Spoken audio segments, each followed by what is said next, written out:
you never can have too much information about this. And I think the fact that you're carving time out of your day to talk and think about marketing for your business bodes well, because marketing is tied to sales. So we definitely want to make sure that we're putting the message out there for our businesses. And this is a really fun topic. So for those of you who haven't heard me present before, just a new angle on my bio here that may give more context to the presentation. So as Chad mentioned, I did start out my career doing major international sport events. So when you're working things like Olympic Games and Rugby World Cups and working with the US Olympic Committee, you're seeing these brands that are operating at a scale that you really can't even fathom unless you're actually there and watching it happen and unfold in front of your eyes. And something that I realized when I was working for those big organizations was that there were a number of different distinct target markets that they were trying to reach. And ultimately, there would be a call to action that was just a little bit different for each of them. But those relationships started years before the calls to action really came. Whether they were trying to reach sponsors or volunteers or ticket holders or TV viewers, they were trying to reach partner companies in the local area, if they were trying to reach overseas, there were all these different segments that the organizing committees or the Olympics were trying to reach. And they would come up with a message and they would build relationships so that when it was time to invite people to take an action, they had their attention, they had the relationships, and it was a lot easier to get those people to say yes. So watching that process unfold gave me a lot of information for my own business and for my clients' businesses. When I started my own business 8 years ago, as a small business owner, I certainly didn't have anywhere near the resources of an Olympic Games. I'm sure you don't either. We don't have the budget. We don't have the human resources. We don't have the time that a whole staff would have, but we still have to be effective in putting our message out there. And most of us are doing it on a very limited budget. So for me, when I'm working with clients, very often, this is the type of strategy that I'm recommending to people so they can start to build momentum in their business. We're going to talk about this all today. And something that I think you'll find is that this material, I'm a big believer in practical marketing and being, logical about how you market. And some of this content, you're going to think, this is common sense, but we're often not dotting all the I's and crossing all the T's of the details of the things that I'm going to share with you today. So really look at this from a standpoint of what can I do today to move my business forward a little bit more. And I guarantee you're going to come away with ideas that will help your business from this session. Now, having said all that, a few quick housekeeping items before we move on. First of all, I do encourage you as you watch this presentation to minimize distractions on your end, which may mean silencing your phone or shutting off a messaging device. Anything that's happening on your side that's taking your attention away that you can shut off, this is a good time to do that. Like every other presentation I do, I'm a big believer that if you can focus in on your business during the session, you're going to get more from it. So that's something to consider there. Now, if you're going through and you find that you're furiously taking notes, because there are some slides here that are going to be a lot of words, they're going to have a lot on them, and you're going to want to write them down, but you don't need to. This whole slide deck is available to you. I've created a landing page on my website for anyone watching live. Chad has thrown that into the chat, but if you're not watching live, that is actually to be on the last slide. So keep hanging on for that, because on the last slide, there's going to be a link to the full slide deck and any other additional resources that I've mentioned on a landing page on my website.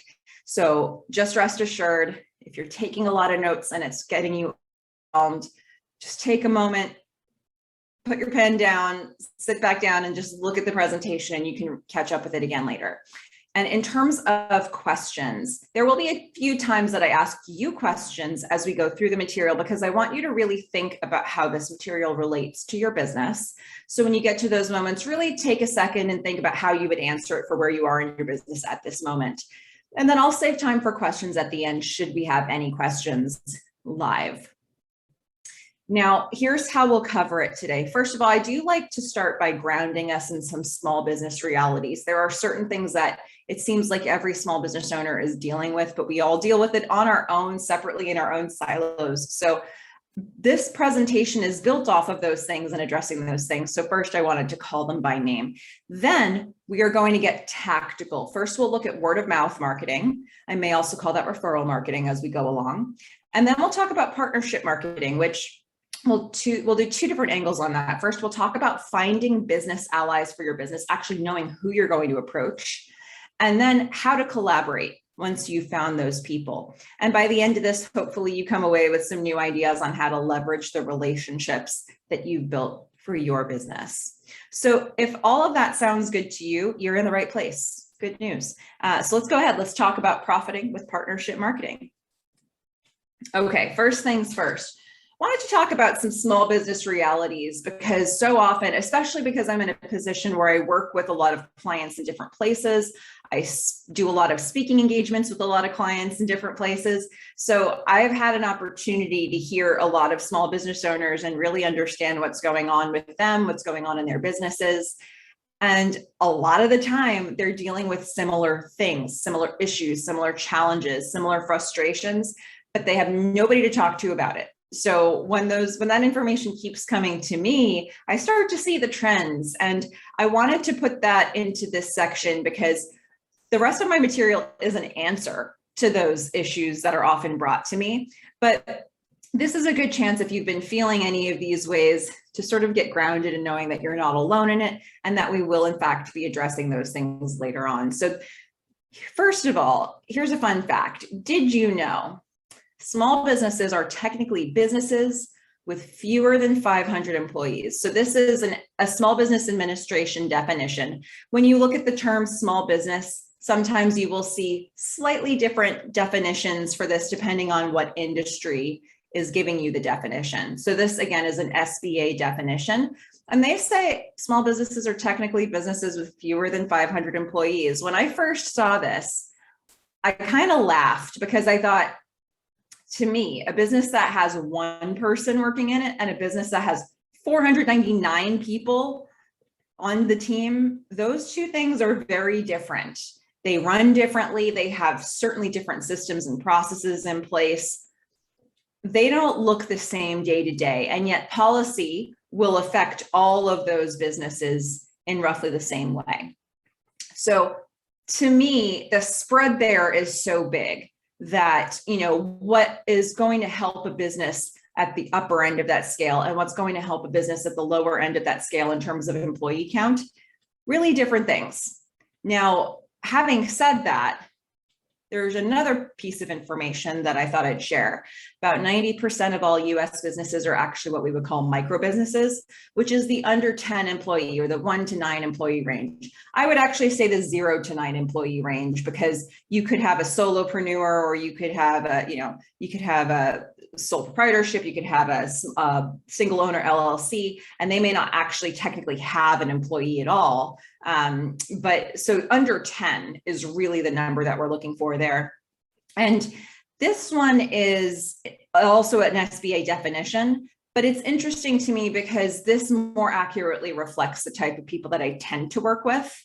I often find it's more accurate of the overall population that the Small Business Development Center would serve, although it doesn't have to be. But a lot of times, these are the people that I'm at least talking to. And so because of that, there are certain considerations for this group of micro businesses that I have to be able to provide advice for. So what you're going to find is that everything that I'm talking about today is going to be directed at micro businesses, knowing that if somebody is listening in who has a business that's 10 employees or larger, you're still going to be able to implement everything that I talk about, but you'll probably be able to do it better, faster, and stronger. You've got more people who you could potentially leverage to help you do that. So just if this is a category that you relate to, you're not alone. This is who I talk to all day long. Now, in this group, there are certain challenges that tend to come up pretty often that we face. First of all, limited budget. I mean, I know we all wish we had the budget to do everything we needed to do, but that just isn't reality for most of us. So when it comes to marketing, a lot of people feel like they can't market because they don't have budget set aside. And I'm here to tell you, That's not a thing we can do, because marketing is getting your message out there so people can hear about your business so they can buy your stuff. So if you haven't told them that you're there, you're unlikely to generate the revenue that you want to pay for all those other things that you have to do in your day. So what we're trying to accomplish here is to find ways to market, even if you don't have much budget, starting there and then growing from there. So that's where this presentation comes in, because everything that I talk about today, you can start with $0 in your budget. And then if you get more dollars in your budget, it'll give you more options, which is great.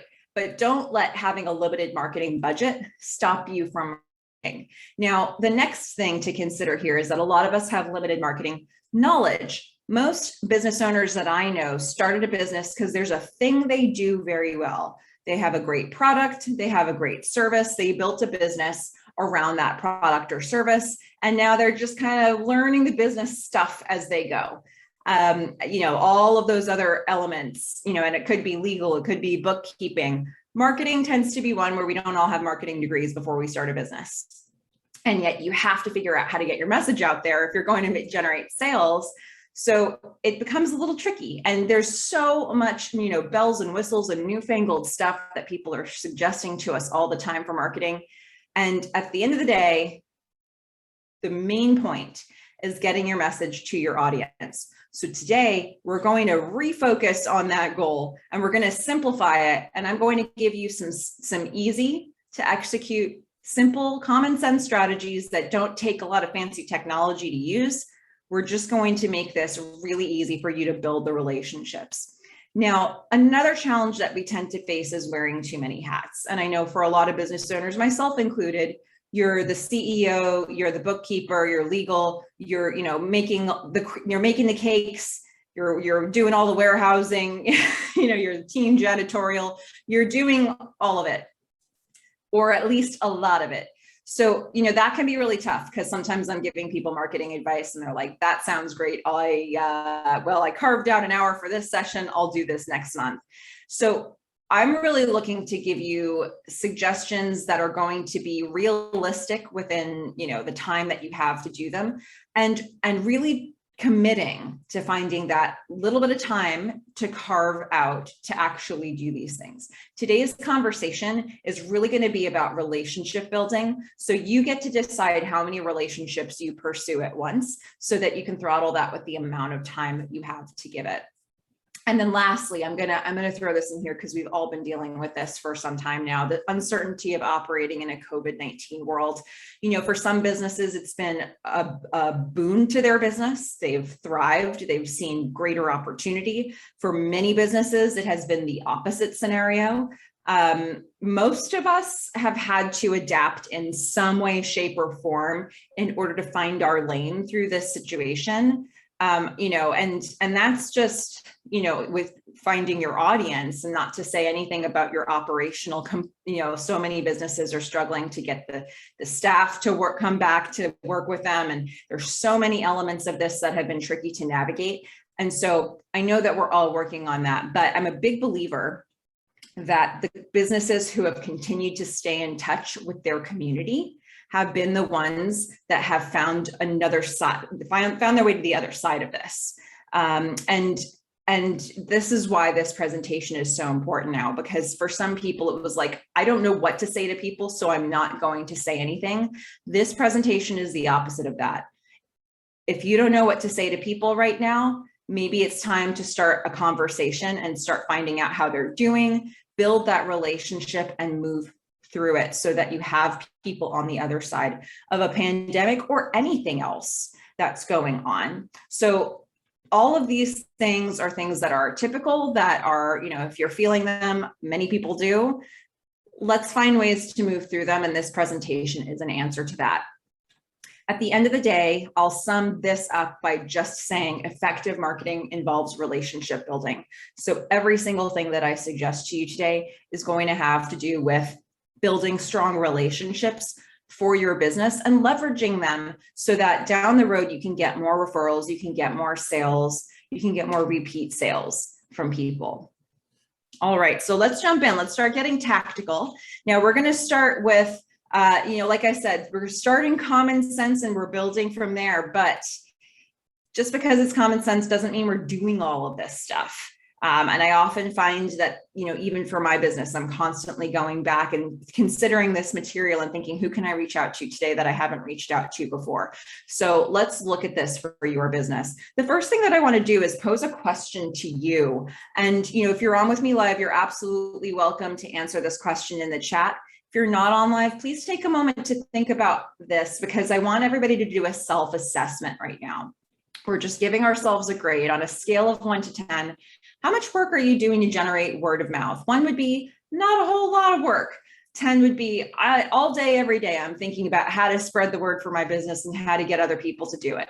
So, this is a 1 to 10 scale. And this is just about giving yourself an honest self-assessment as a baseline. I'm doing this purposely at the very beginning without having given you the rest of my content yet, because I just want to see where you would grade yourself at this moment before you understand all the things that you can do to potentially up your game. So it'll be interesting to see if your grade would be the same in the beginning and the end. So that's a good opportunity right now. Just give a mental note to where you'd put yourself on that scale. Now, having done that self-assessment, I want to say this: you don't have to wait for word of mouth marketing to come to you. A lot of times business owners tell me, word of mouth is the best type of marketing. And sometimes, honestly, I think they're saying that to me because they feel like it's the type of marketing they don't have to do. And unfortunately, that's not really how this works, right? It's nice to have happy surprises. It's nice to have other people advocating for you.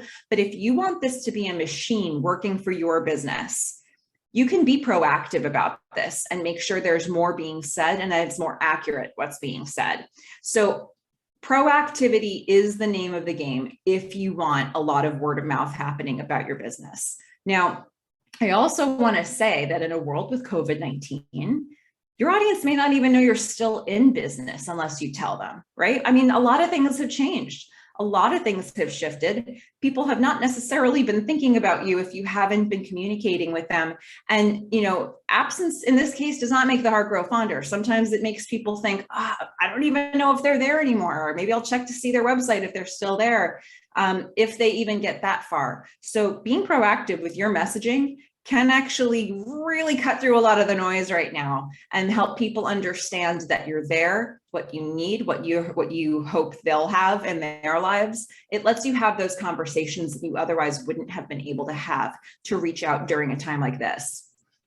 So all of this is to say that, to me, everybody who's in your community can potentially help you share your story.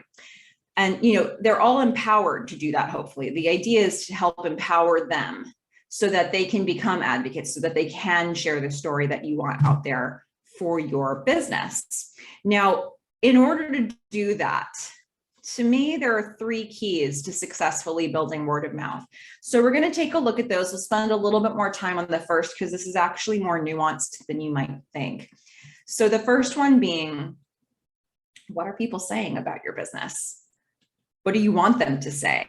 We want to control the message for your business. And I'm going to tell you a story here. So as Chad introduced me, I started out my career doing major international sport events. And in that world, I tended to have these very long, fancy job titles.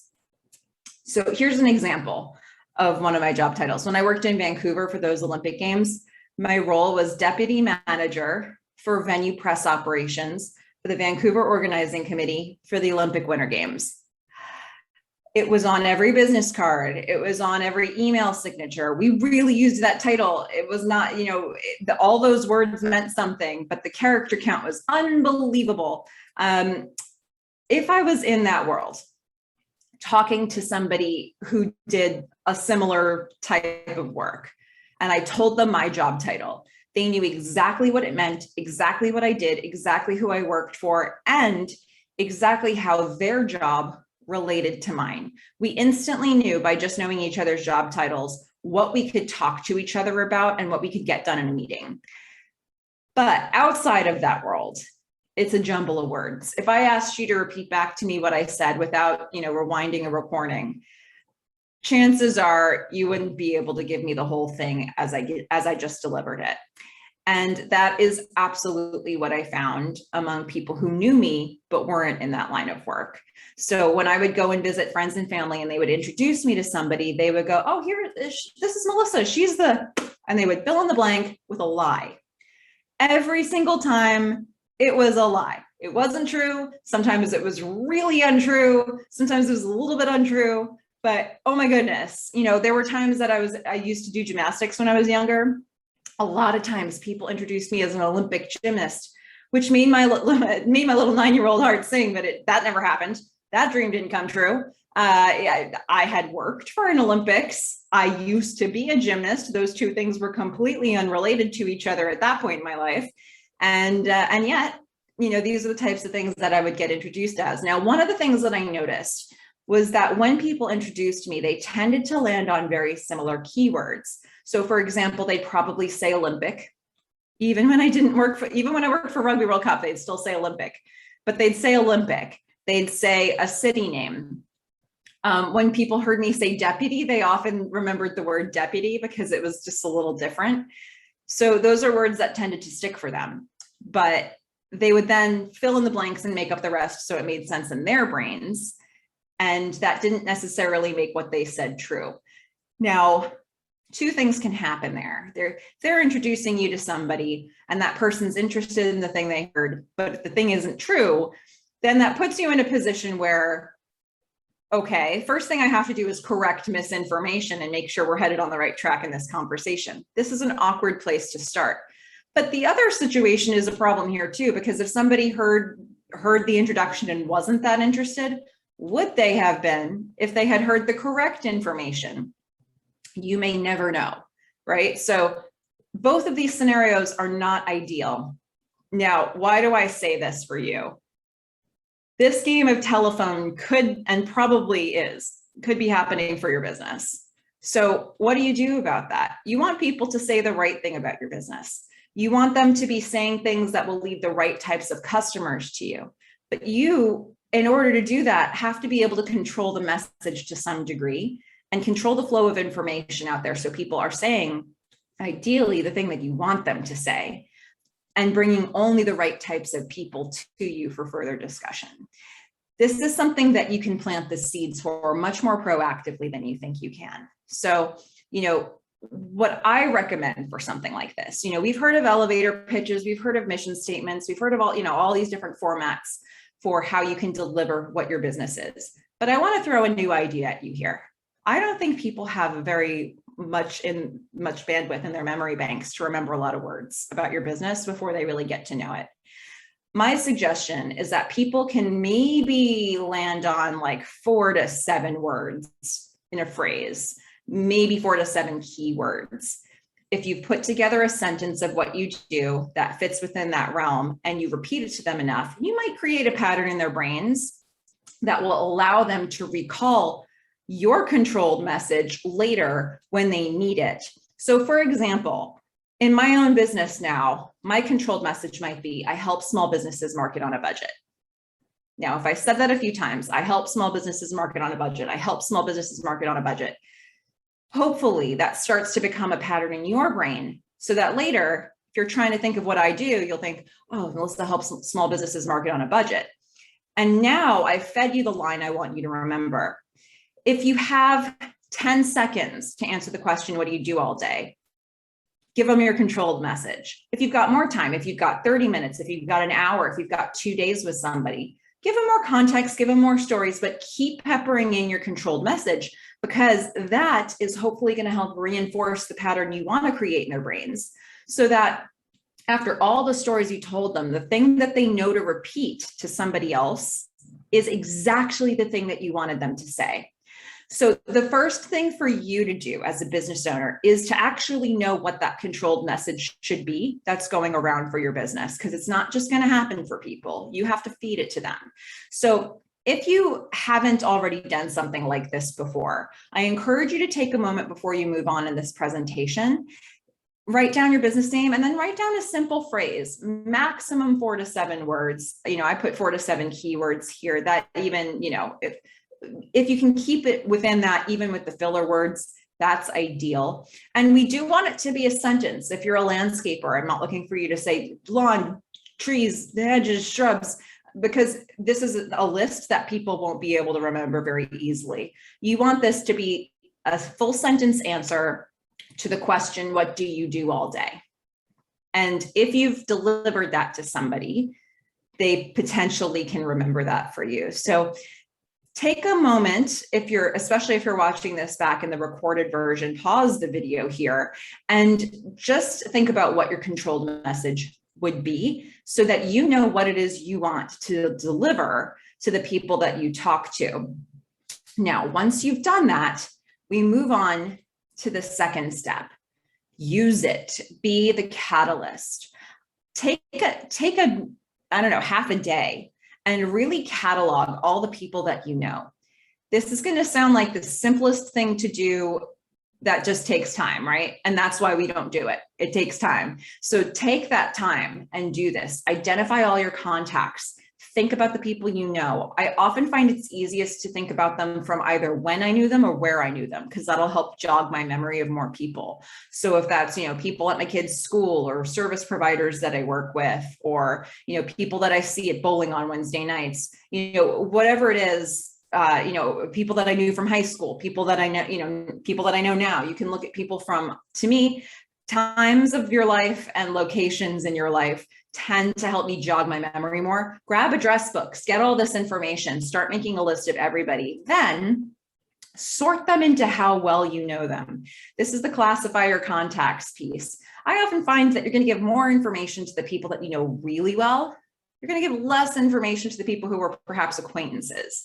So start sorting them into those buckets, right? Take the people from all those places and now say, here are the people who I know who are, my best friends. I'm going to give them all the information. Here are the people who are, I see them pretty often. I have good relationships. Here are the people who are just acquaintances, perhaps, or distant relatives. So put those buckets together. If you have a list of people who you don't want to contact, put them into the do not contact bucket. You don't have to contact them. I'm not asking you to put yourself in a dangerous situation here, but really sort those people so that once you've crafted a message, you can just deliver it to all those people at once in that bucket without having to shift it around too much. So once you've done that, do the actual outreach. And I have to say, there's so many times of year that you can leverage for this that make sense. Thanksgiving, telling people what you're grateful for and asking them to share the same information, happy holidays, happy mother, like there's so many different things. Happy New Year. It's a great new time of year. You can find a holiday almost any time of the year that you can leverage to start a conversation with somebody and ask them how they're doing. And in the process, deliver this information. Now, one more thing I want to say about this. I know a lot of people are actively not reaching out to the people in their personal networks because it makes them feel uncomfortable with the idea of selling to people they already know. That's not what we're doing here. You don't have to sell to these people. You just have to tell them what you do all day. I find that if somebody that I see every Wednesday at dance says to me, one day we're just, it's been a year, and one day we're just putting our shoes on and they're like, hey, what do you do all day? And I say, I help small businesses market on a budget. You'd be surprised how often that's resulted in a client.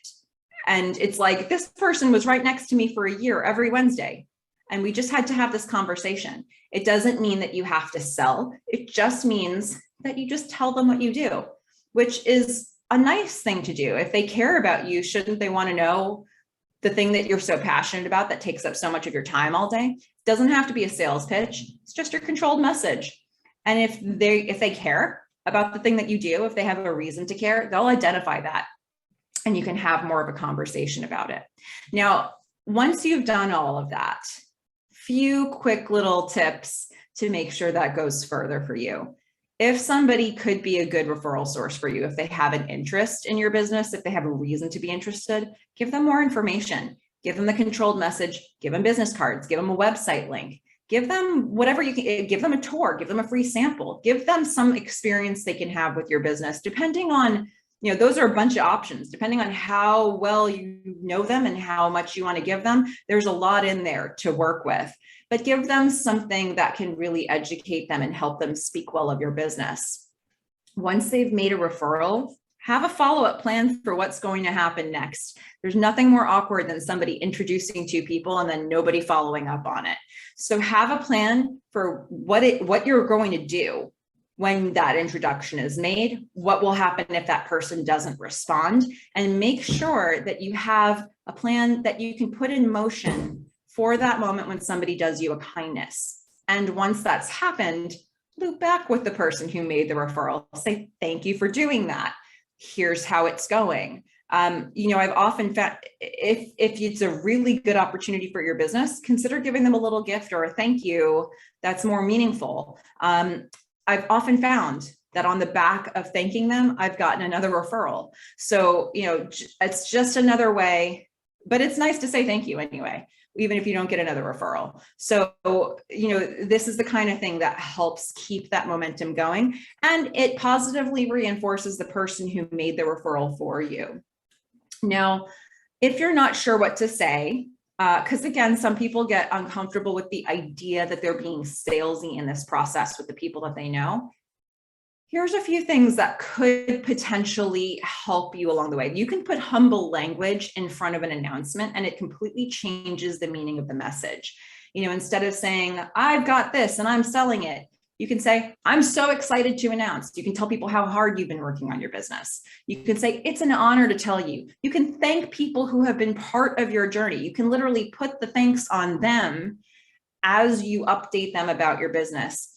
And here's a big one. It changes everything completely if you put, I love an update on what you're up to. If you're asking and you really care for their update, it makes it more of a conversation than a sales pitch. So again, we're looking to sandwich those things around the controlled message, and hopefully this gets more people to be aware of what you're trying to do without it making it an uncomfortable process for you. Now, that whole section was really about leveraging the people you already know.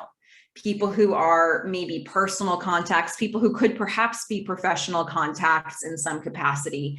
But those are people who are already in your circle. Now let's talk about what happens if you want to leverage people who aren't already in your circle, but it makes good business sense for them to be in your circle. So let's talk about finding business allies for your business. And ultimately what we're talking about here is partnership marketing. Now, partnership marketing is, I don't mean to get fancy legally here. I don't mean signing on the dotted line and making an agreement with a business partner. I mean collaborating with other businesses or influencers for mutual benefit. So what we're looking to do is go out there in the world, find other businesses and go, oh, could we be allies and help each other boost our voices? We can. That would be great. Let's do it.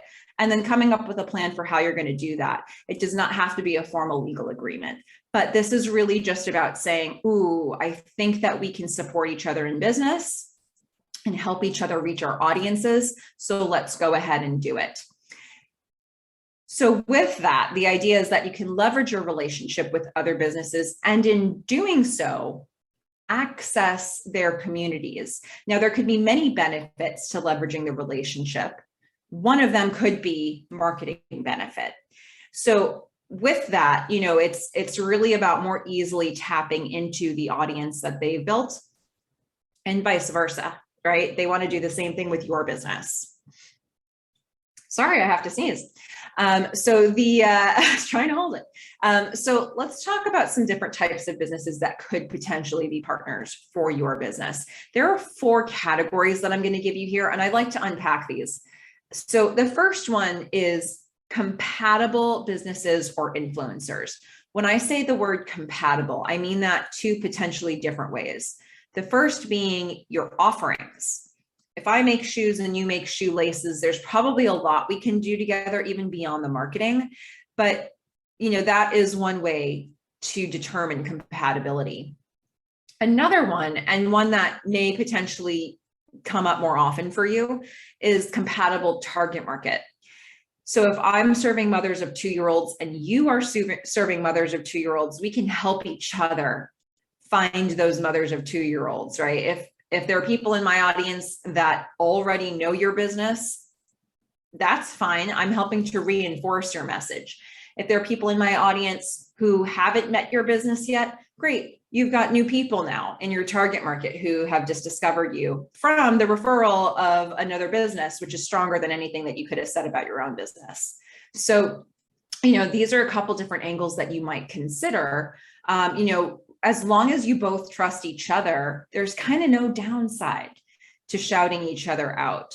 So compatibility is one way to measure this. Now, I want to just extend this one a little bit with different business structures.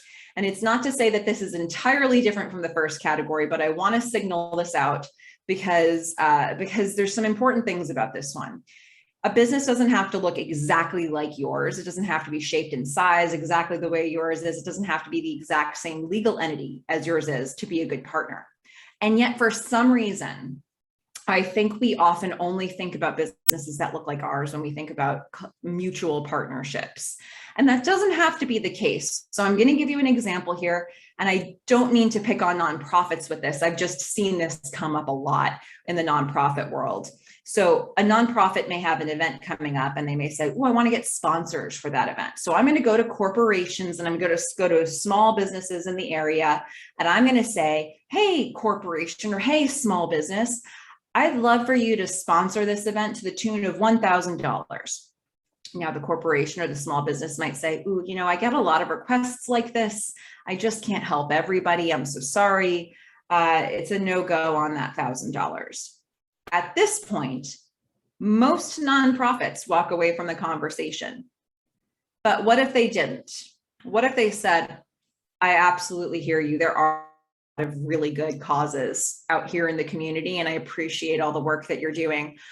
But I do feel like your audience and my audience are very similar. So what if we both just did a feature on each other in our next newsletters instead? No money has to be exchanged. What if we just support each other in that way? And maybe I'll invite you to the event this year so you can see it as well. Now, this nonprofit is potentially building a relationship that actually looks mutual to the corporation or small business that has approached them. They're building that relationship, and maybe next year they make the ask for the $1,000 sponsorship. And because they have a stronger relationship, it might get more of a look. So, this is the kind of thing that, and even if it doesn't, just featuring each other in your newsletters is already good. So, these are the kinds of things to consider. Just because a business doesn't look exactly like yours doesn't mean they can't be a good partner, but you have to consider what mutual might look like to them. Mutual benefit means both of you get something from it that feels equal. It's not just going with your hand out and asking for something, but really thinking about what that relationship can look like. So just because a business is bigger or smaller than yours doesn't mean that you approach it without that mindset. If you approach it with that mindset, you're probably going to get a lot further in the relationship. Now, a third category here is hyper-local companies or influencers. And I wanted to put this out there because these aren't always compatible in terms of offering or in terms of target market, but just the very nature of them being physically near you can potentially help. Now, when I say hyper local, what we're looking at there is businesses that are close to yours, ideally geographically. Now, online, that may be signaled by zip codes, by city names. In person, there's probably going to be a certain radius away from your business that you would determine to be hyper-local. For some people, that might be this part of town, or it might be Main Street, or it might be, you can decide how hyper-local is hyper-local for you. But these are businesses that are your neighbors that you want to know you. Now, the reason that I'm suggesting this, I'll give you a story about this. For some number of years, when I used to live in Seattle, for some number of years, I used to volunteer with a local comedy theater to do their box office tickets. So one day, it was a Saturday night, it was 4th of July weekend some years ago, and I'm in the box office selling tickets, and in the door walk Mila Kunis and Ashton Kutcher, two A-list celebrities just decided to happen upon this business. So, and for a moment there, I was the only person in the building who knew it. So step one, I had to close them and actually get them into the theater. Step two, they have to enjoy the show. And then step three, the possibilities were endless, right? So they did buy their tickets. They went into the theater. Mila laughed till she cried. They got on the stage after the show. They took a photo with the cast. This thing went viral. It went mini viral throughout Seattle. It went, it was on radio shows. It was in local publications. There was a national entertainment news outlet that was following Mila and Ashton, and they put it on. The owner got interviewed on like a national entertainment news outlet show. It was pretty exciting. We were really working to stoke it as long as possible. It was ultimately lightning in a bottle, but it was this great moment for this business, but it almost didn't happen. So I later found out in a roundabout way that Mila and Ashton, right before they had gone to the theater, because they had showed up for the second show of the night, right in time for me to sell them a ticket. And right before they had done that, they were getting ice cream at the ice cream parlor 2 doors down. And they asked the person behind the counter, oh, what can we do in this town on a Saturday night? And that person told them to go to the next town over to check out the locks and the salmon hatchery. It was evening. It was like almost 10 o'clock at night, and they were asking them to go to another town instead of a live comedy show 3 doors down from them. That was really kind of shocking, right? And so the only reason Mila and Ashton happened to show up at the theater at the time when I was still selling tickets was that when they walked out of that ice cream shop, they took a step to the right instead of to the left. They walked far enough to see the sandwich board outside the theater, and they happened upon it. It didn't have to be that way, right? So you better believe that since that time, that theater owner has hosted Chamber of Commerce meetings. He's gifted tickets to all of the businesses around him so that their employees can get to know the show, so that next time somebody walks into their restaurant or their whatever the store is, and somebody says, what can I do in this town on a Saturday night? They can give an answer there's a comedy show. It's great. It's awesome. You have to go check it out. That's the answer they want to give. So they needed to plant that out there, that message out there for everybody to be able to repeat. So think about that. What businesses in your area can be your advocate? And the last category here is competitors. And of course, I know there's a little bit of a caveat here. If there's bad blood with a competitor, I'm not saying go, try to be a partner with them, but competitors can be a really interesting source of collaboration, of sharing ideas, of sharing overflow business. Maybe if you have a lot of competitors in your industry, you can carve out a little corner of that market for yourselves and support each other. I will say, in the middle of the pandemic that we've had, I've found this to be a time when so many businesses from similar industries are reaching across the aisle to work on policy together to figure out how to help their industries get through the time. It's been a really interesting time to see people embrace their competitors more than they perhaps used to. So this can be something that can go on, indefinitely, because competitors can always have that impact with your business. So think about that. If you're comfortable reaching out to your competitors and haven't already, and you can find a way to make that work for both of your businesses, this could be a good relationship to build. So I've included a slide here that's really meant to be a summary slide on this section, so that next time you're out and about, next time you're networking, next time you're in any forum where you're meeting other business owners, mentally run through this list. Say to yourself, is this business standing in front of me any one of these categories? Because if so, there's potentially something we can do to help each other. And I want to take this conversation a step further. You might also start to think in advance about what types of companies fit into these categories so that you can be on the hunt for them, or even proactively reach out to them. So you could spend all day, every day doing partnership marketing for your business, and I guarantee you will start finding a lot more momentum happening for your business if you put effort into this. Now, with all that said, I just want you to think for a moment, when and where is the next opportunity for you to look for partners? So take a moment to think about that question, come up with an answer, and this is where you're going to apply everything that I've been sharing with you today in this section on partnership marketing.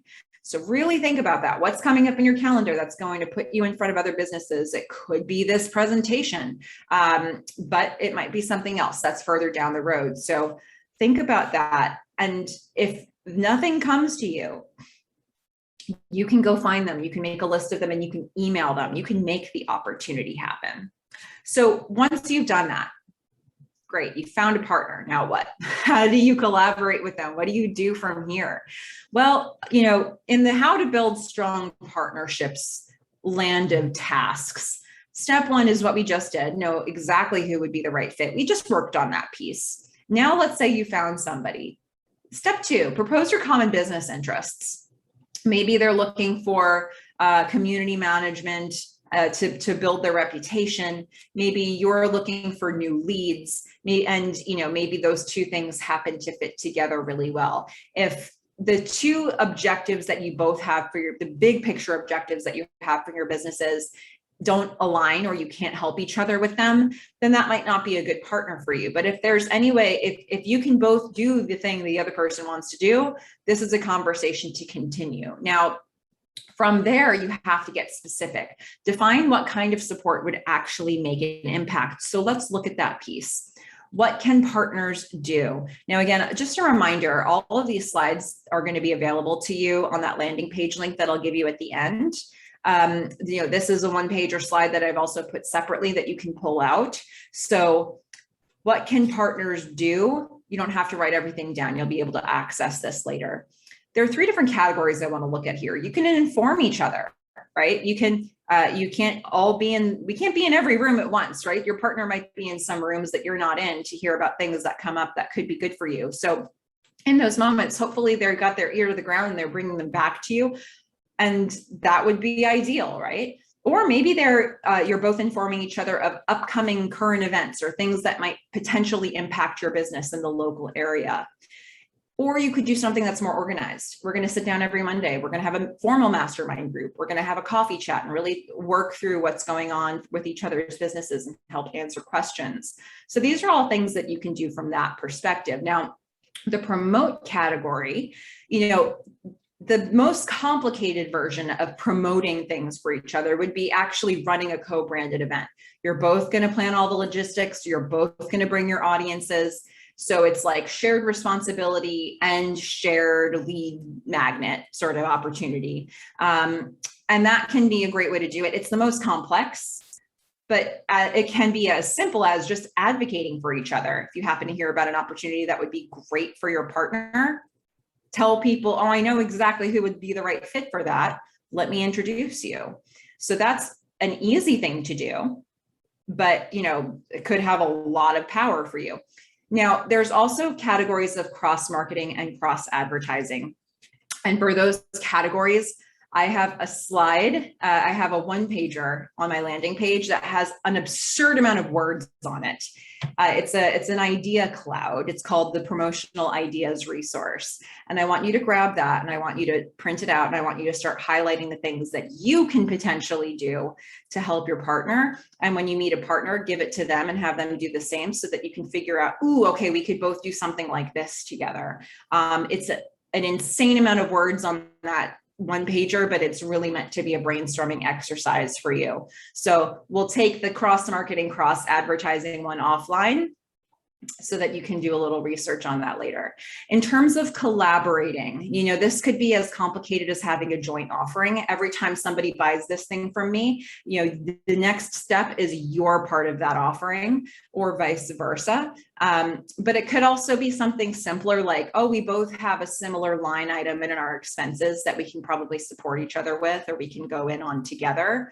It could even be something like, we're both going to do something where we'll educate each other's clients. Maybe I'll speak to your clients one day and you speak to mine on another day. And this is a value add for the clients. It makes your business look strong because you're showing the community that you've got, but it's also a potential lead generating opportunity for the partner business. So all of these things are things that partners can do together from a marketing standpoint. And that's, maybe that's even just scratching the surface. If you can think of something new, great, go for it. So all of this is to say that, most types of marketing can involve collaboration. I like to say that anything you can do to market your business, you can do it better with a friend. So think about that. and build this, layer this on to your marketing strategy, and you're going to find that you're getting more reach for every single thing that you do. Now, I do want to make sure that I save time if anybody on live does have questions. So I want to wrap this up by saying, help your community help you. If you're doing all of these things, if you're really going through all of these steps, you're going to be empowering your community to advocate for you. And that's what we want. We want more people spreading the good word about your business so that you can get that momentum. So here's the things that we addressed today. If you do have a question that you want to ask with me live, we talked about small business realities, word of mouth marketing, finding business allies for your business, and how to collaborate once you've done that. Now, as you get any questions, and a quick reminder, we've got one more session coming up in this series. It's next week, 10 to 11 a.m. Central. Create a profitable marketing strategy. We are really going to look at building the entirety of your marketing strategy, from how people discover your business to how you build those relationships, all the way until they can be your very best customers. So we want to talk lead retention and customer retention in that one, and come up with a plan for how to be organized about it. Let's see, Chad's put a link to that landing page in the chat there, and that's going to be on the last slide as well for those of you who are listening back. And in that landing page, I've added some additional resources in addition to the slide deck, so that what partners can do, one pager, as well as the promotional ideas resource, plus a bunch of blogs about partnership marketing, so that you can do further reading on this topic. So I do want to make sure, we've got a few minutes for questions in case there are any there. This is that top link is the landing page on my website. And then if you have a question that didn't get answered